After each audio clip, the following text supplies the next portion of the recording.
Chapter 4. Mental health. A person's condition with regard to their psychological and emotional well-being.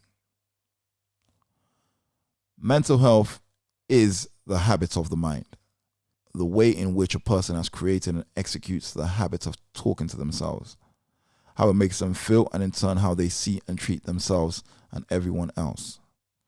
Again, I am in no way a psychiatrist or psychologist. This is purely my understanding, perspective, and experiences of my mind, observation of myself and others, research, books, and conversations. Please do your own further research, and if anything does resonate with you, then so be it. The first experience of mental health anybody that enters this world is introduced to, again, is going to be through their family. Depending on the type of family you're born into and what has defined their ethos through the generations before them, they're either going to be a blessing or a curse. The next would be the environment in which you're brought up in and the principles you've been brought up with and how strong they are compared to your environment. The odds would very much be stacked against a child born into an uneducated family, born in a poor and crime-infected neighborhood to parents that are already 2 or 3 generation alcohol or drug abusers, compared to a child born into a 3-generation university-educated property and business owner family. There's no comparison. The point is this, though: later on in life, both children born in both families could take drastically different turns and end up on either side of the tracks. The mental habits that they are fed to begin with will play a huge part in their mental health and how they see and define themselves and the world. The way we talk to our child becomes their inner voice. Peggy O'Mara.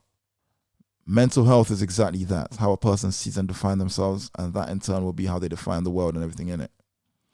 Environment, again, is going to play a big part in everyone's growth. No one can escape the news, opinions, culture, or dramatics of the world around them. No matter how evolved we think that we are all going to fall victims to our biases. This all begins in one place, and that is in our mind and with a thought. Everything you see around you was once a thought. Without first thinking it, it cannot be manifested.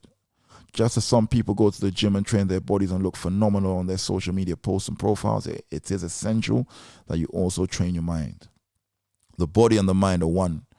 And what that means is that you have to give as much focus to one as to the other. The old saying is, healthy body, healthy mind. So what you put into your body has a direct correlation to how healthy your mind is going to be. Not just what you put into it, but how you take care of your body also. The stomach is sometimes referred to as a second brain. First of all, apparently because it's made of exactly the same material as your brain. And second, 70% of the serotonin, the happy chemical which contributes to your well-being and happiness, the body produces, is made in your gut. Hence, you're told to always follow your gut. The mind is essentially your computer connected to the internet. It would not be advisable to connect your PC or laptop to the internet without antivirus or firewall. Not consciously taking control or being aware of your mental health is exactly that: connecting to the internet and welcome every single bit of spam sent your way, not knowing which one contains a virus that will eventually mentally shut down your system, spy on you, copy, steal your information, slow down your processors, and the list goes on. Just as the antivirus and firewall bat away the viruses and shield the computer from the hackers, so you must take control of your mental health. Only then can you consciously begin to develop yourself and start becoming stronger. How you see and define yourself begins with your inside voice. There are 2 voices, your outside voice and your inside voice. Your outside voice is the voice you show to the world, and the inside voice is the inner dialogue you have with yourself that should help you filter what you choose to reveal to the world through your outside voice. Just like the computer, your inside voice can be influenced, spammed by outside influence. Growing up in your environment will play a big part in how you start seeing yourself and in turn communicating with yourself and the world. To be more accurate, the world and your mind work exactly the same as the algorithms used by major platforms like Google, Amazon, Netflix, YouTube, etc. To tailor your needs and keep you looking at only what you keep asking for through suggestions and advertising. The inside voice will speak back to you and give you exactly what you keep thinking about, and in the exact way you keep thinking about it. The way you choose to see yourself is the way your inside voice will communicate with you. That can make your inside voice, again, your best friend or your worst enemy. Whatever you think is right. If you think you can, you're right. If you think you can't, you're also right. That is essentially the difference between the optimist and the pessimist. One believes they can and the other that they can't. The mind, however, will just keep giving both exactly what they have asked for.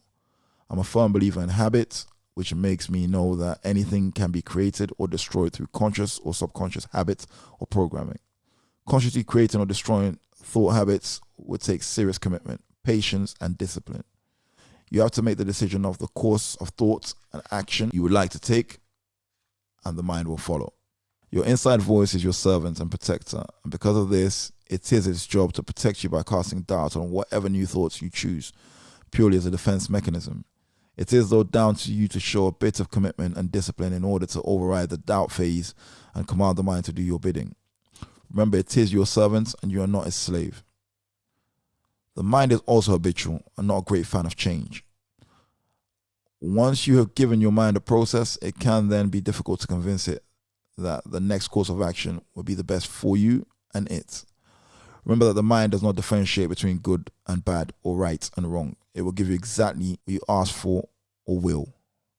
For example, a person that overrides their mind and wants to party and drink and take drugs will get exactly that. Due to the overwhelming will, the mind will eventually follow order, and the world will follow and provide the people and circumstances to manifest this reality. If this were to then become a habit, and after some time the same person had a change of heart and wanted to stop partying and taking drugs, then the mind would put up a fight to give the person the chance to make sure that was really what they wanted and that they really wanted to change this habit. The mind would react exactly the same way for anything that you have now made a habit. There is a term for this called cognitive dissonance, which refers to the mental conflict that occurs when a person's behaviors and beliefs do not align. This is your mind's resistance to the suggestion of change in your belief or your pre-existing habits or behavior. This may come in the form of new information coming to light that might change your outlook on life, people's habits, etc. Change is never easy and is not meant to be, and the inside voice or mind is there to do its job, which is to make sure that you make the absolutely best decision with the best information you have at hand, be it good or bad. As long as you show consistency and are willing to show the mind that this is not just a random thought but a new habit, then you will take control and build a new process for your mind and create a new program or habit for it to follow. The inside voice or mind is impartial. Just like a search engine will find exactly what you ask it to find and give you exactly what you asked it for.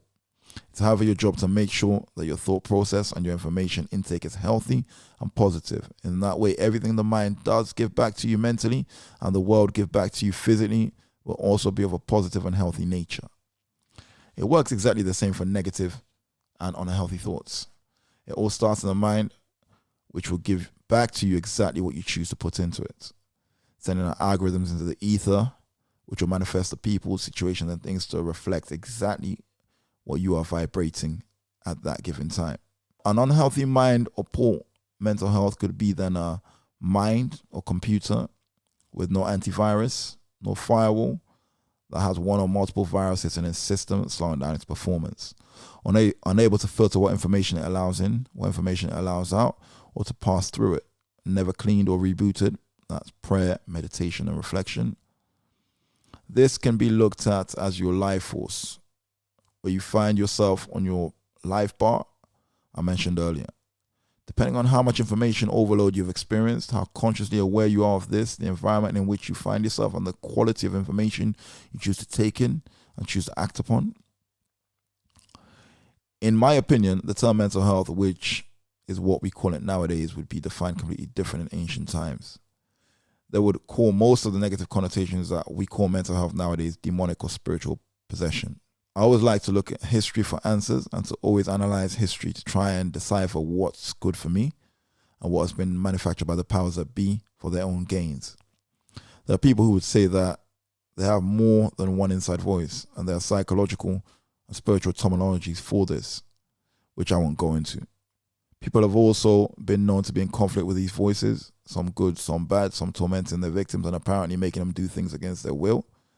This has been documented all the way through history and has been resolved by the elders, druids, priests, shamans, magi through herbs, potions, spiritual exorcism, etc., which is still done to this day. There is, however, though, been a disconnect in this day and age between the physical and spiritual. There are cases of this nature nowadays that would be treated solely with pharmaceutical medication. What I find after looking into the past and at other cultures and civilizations is that a veil has and is being pulled over the world to convince people to forget the power of their mind and pay no attention to their mental health. The fact that we are actually in control of our thoughts and our mind is a good start. Controlling what we choose to put and allow into our minds again is a good start to being on a positive vibration. Nothing and no one is capable of infiltrating your mind without your permission or invitation. You must always be conscious of your mental health and defend it in any way and every way possible.